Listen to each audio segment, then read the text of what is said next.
अभिवादन स्वीकार कीजिए मेरा। और मैं हूं एस्ट्रोलॉजर रवि गुप्ता और आपके समक्ष पुनः प्रस्तुत हुआ हूं मेष लग्न व राशि वाले आपके महीने का संपूर्ण सितंबर माह का मासिक राशिफल लेकर के, यानी मंथली हॉरोस्कोप लेकर के।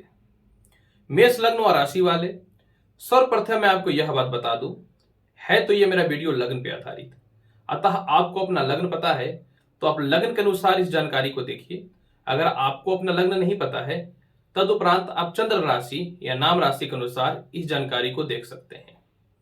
दूसरी महत्वपूर्ण जानकारी यह है कि सितंबर माह में जो भी ग्रह गोचर करेंगे, मैंने ग्राफ के माध्यम से यहां लगा रखा है ताकि आपको किसी प्रकार के भी समझने में दिक्कत ना हो और मेरी भी समय की थोड़ी बचत हो जाए। मेष लग्न और राशि वाले, सबसे पहले मैं आपको बता दूं कैसा रहेगा आपके जीवन में सितंबर महीने में कर्म क्षेत्र का हाल।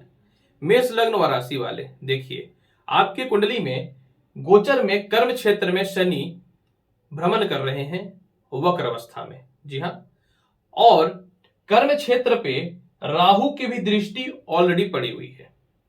दो पापी ग्रहों का कर्म क्षेत्र पे विचलन होना यह दिखाता है कि कर्म क्षेत्र में अस्थिरताएं और बाधाएं तो शुरुआत से ही चल रही है। अब अगर सितंबर महीने की बात करें तो सितंबर महीने में आपके कर्म क्षेत्र में एक परिवर्तन होगा। सितंबर महीने में बृहस्पति जो है, जो ऑलरेडी वक्र अवस्था में है, यह वक्र अवस्था में ही 14 सितंबर से कर्म क्षेत्र में आपके आ जाएंगे। तात्पर्य क्या उठता है? तात्पर्य यह है कि कर्म क्षेत्र में शनि है, ससयोग बना करके रखे हुए हैं, लेकिन ये भी वक्र अवस्था में चल रहे हैं गोचर में। तो ऐसे स्थितियों में क्या हो रहा था कि थोड़ी सी परेशानियां और अस्थिरताएं आ रही थी। तो 14 सितंबर तक जो है, जिस कर्म क्षेत्र में आप हैं उस कर्म क्षेत्र में राहु की दृष्टि पड़ने के कारण थोड़ी अस्थिरताएं और परेशानियां रहेंगी, वह नौकरी का क्षेत्र हो या व्यापार का क्षेत्र हो। लेकिन 14 सितंबर के बाद देव गुरु बृहस्पति जो है वो कर्म क्षेत्र में शनि के साथ आ जाएंगे और दो प्रबल राजयोग की उत्पत्ति भी हो जाएगी।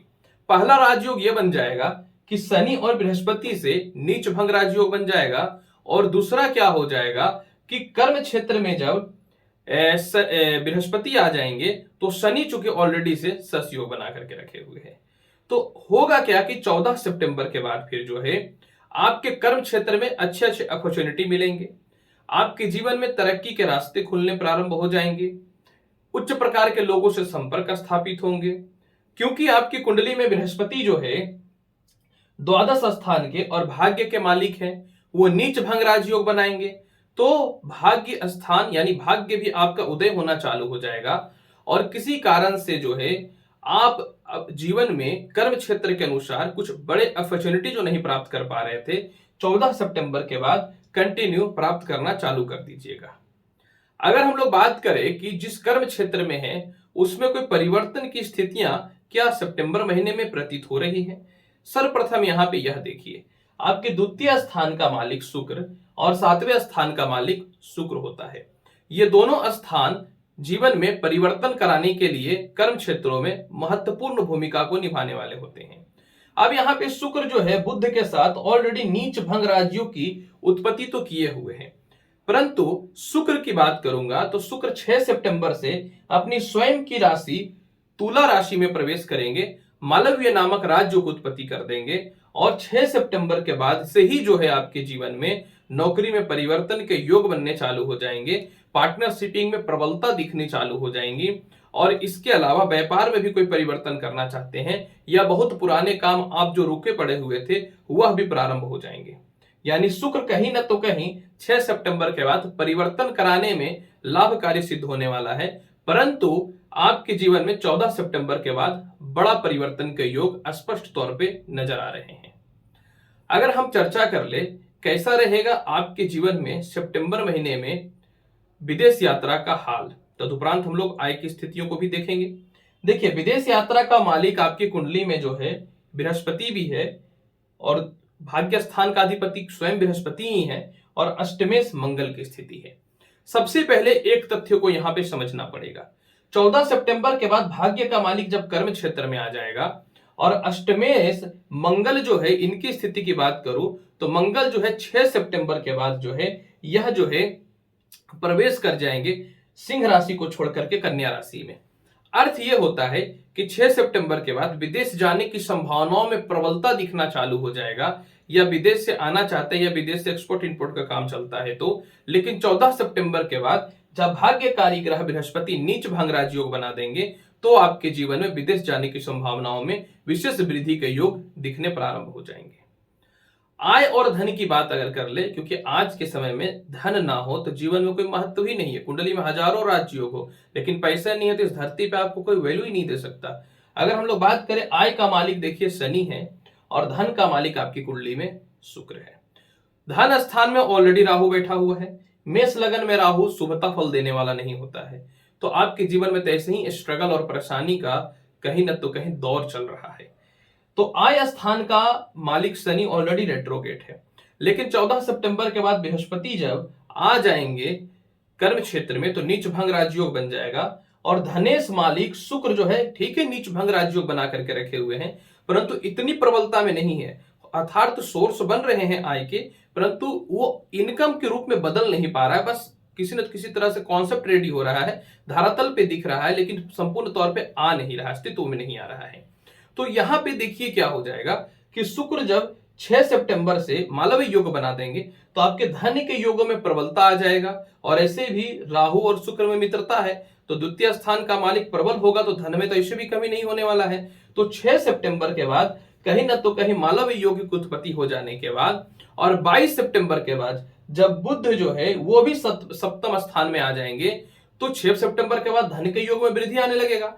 14 सितंबर के बाद भी और धन में वृद्धि आने लगेगा। और 22 सितंबर के बाद जब शुक्र और बुध से लक्ष्मी नारायण योग की उत्पत्ति हो जाएगी, मालवीय योग की उत्पत्ति हो जाएगी, तो आपके जीवन में धन के योग बढ़ेंगे। हालांकि 6 सितंबर से पहले थोड़े थोड़े धन आएंगे, क्योंकि बुध और शुक्र की युति भी सेम योग बना रहा है, लेकिन 6 सितंबर के बाद इसमें विशेष प्रबलता और विशेष योग दिखने प्रारंभ हो जाएंगे। इसके अलावा अगर हम बात करें कैसा रहेगा पारिवारिक स्थितियों का हाल, क्योंकि जब ये नहीं हो तो फिर किसी प्रकार से भी तो स्थितियां नहीं चल सकती, तो हम लोग बात करेंगे लव रिलेशनशिप की चर्चा करेंगे, दाम्पत्य जीवन की चर्चा करेंगे और पारिवारिक स्थितियों की चर्चा करेंगे। देखिए, आपके जीवन में दाम्पत्य जीवन स्थान का स्वामी शुक्र है। 7वें घर का मालिक जब भी षष्ठेश हो जाए या अष्टमेश हो जाए तो ये शुभता वाला फल नहीं देने वाला होता है। हालांकि यहाँ पे एक तथ्य समझने वाली बात है, बृहस्पति एक शुभ ग्रह है और बृहस्पति की कहीं न तो कहीं दृष्टि भी जो है 7वीं वो दाम्पत्य जीवन पे पड़ रहा है। लेकिन परेशानियां यहाँ पे क्या उत्पन्न हो रहा है कि ऑलरेडी बृहस्पति जो है ये वक्र अवस्था में चल रहे थे। तो एक तथ्य समझने वाली बात है कि आपका लव रिलेशन हो या दाम्पत्य जीवन हो या प्रेम स्थिति जो भी हो, तो लव रिलेशन अगर हम लोग दाम्पत्य जीवन की बात करते हैं तो 6 सितंबर के बाद जब शुक्र आपकी कुंडली के सप्तम स्थान में आ जाएंगे तो पहले का वैवाहिक जीवन में सुधार हो जाएगा, क्योंकि शनि की 10वीं दृष्टि भी तो आपके दाम्पत्य जीवन पे उच्चता पूर्ण पड़ रहा है जो शुभ नहीं है। तो 6 सितंबर के बाद फिर जो है जब शुक्र आ जाएंगे तुला राशि में, मालवीय योग हो जाएगा। 22 सितंबर से बुध आ जाएंगे तो लक्ष्मी नारायण योग प्लस मालवीय योग हो जाएगा। तो आपके जीवन में 6 सितंबर के बाद विवाह के लिए बहुत अच्छे अच्छे रिश्ते आएंगे, दाम्पत्य जीवन में सुधार हो जाएगा। 6 सितंबर के बाद आपके लव रिलेशन में जो आर्ग्यूमेंट्स और परेशानियां जो उत्पन्न हो रही थी वह भी ठीक हो जाएंगी। 2 हिट ग्रह यानी सूर्य और मंगल दोनों पंचम स्थान में बैठा हुआ है। हो क्या रहा था कि प्रेम में कोई किसी प्रकार की दिक्कतें नहीं थी, प्रेम है, लेकिन कुछ आर्ग्यूमेंट हुआ और कुछ पारिवारिक लोगों के कारण वह विवाह में नहीं बदल पा रहा था। तो 6 सितंबर के बाद आपको इस प्रकार की स्थितियों में विशेष सुधार के योग बन जाएंगे, आर्ग्यूमेंट से लेकर के सभी चीजें समाप्त हो जाएंगी और विवाह के लिए इसी समय से अच्छे अच्छे रिश्ते भी आने चालू हो जाएंगे। मित्रवत संबंध और पारिवारिक कलेश की स्थितियां जो है, खास करके कुछ पैसे से वगैरह नहीं हो पा रहे थे, तो 6 सितंबर के बाद उसमें भी विशेष सुधार के योग दिखने प्रारंभ हो जाएंगे। अगर हम लोग चर्चा करें पारिवारिक जीवन में भाई बहनों का कैसा स्थिति है, रिश्तेदारों की क्या हाल रहने वाली है। देखिए, बड़े भाई बहनों का मालिक तो शनि है। 14 सितंबर के बाद फिर जो है मालवीय सस योग और नीच भंग राज योग बनेगा, तो 14 सितंबर के बाद चाचाओं से, बड़े भाई बहनों से रिश्तों में सुधार हो जाएगा। छोटे भाई बहनों का अधिपति बुध जो है वो ऑलरेडी उच्च अवस्था में है लेकिन नीच भंग राज योग की स्थिति में भी है।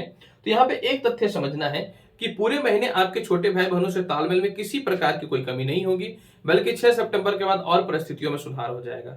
बहुत पुरानी कोई खानदानी प्रॉपर्टी है, उसका विवाद जो है आपके जीवन में 6 सितंबर के बाद पूर्ण रूपेण अच्छा होना चालू हो जाएगा। और इसके अलावा जो है आप नए संपत्ति और प्रॉपर्टी अगर परचेज करना चाहते हैं तो संपत्ति कारक चंद्रमा चंद्रमा तो खैर हमेशा 2.25 दिन में अपनी परिस्थितियों को चेंज करते हैं, लेकिन 14 सितंबर के बाद जब बृहस्पति कर्म क्षेत्र में आ जाएंगे, तो 14 सितंबर के बाद बृहस्पति जब कर्म क्षेत्र में आ जाएंगे तो ये कर्म क्षेत्र पे आने के बाद अपनी 7वीं दृष्टि से उच्चस्थ अवस्था में चतुर्थ स्थान को देखेंगे। और मेष लगन में बृहस्पति भाग्य के मालिक होते हैं, जो शुभता फल देने वाला होता है। मतलब 14 सितंबर के बाद आपकी संपत्ति में विशेष वृद्धि के योग दिखने चालू हो जाएंगे। 14 सितंबर के बाद जो है आपके माता का स्वास्थ्य भी ठीक होना चालू हो जाएगा। 14 सितंबर के बाद आप कोई प्रॉपर्टी बेचना चाहते हैं उसमें भी लाभ के योग बन जाएंगे, क्योंकि केतु भी देखिए ऑलरेडी 9वीं दृष्टि से माता और घरेलू कलेश पैदा करके रखे हुए था। तो 14 सितंबर के बाद इन सभी परिस्थितियों में आपके सुधार हो जाएंगे। और शनि की भी दृष्टि पड़ रही थी, तो 14 सितंबर के बाद आपके हालात में विशेष सुधार होंगे। संपत्ति परचेज करिएगा।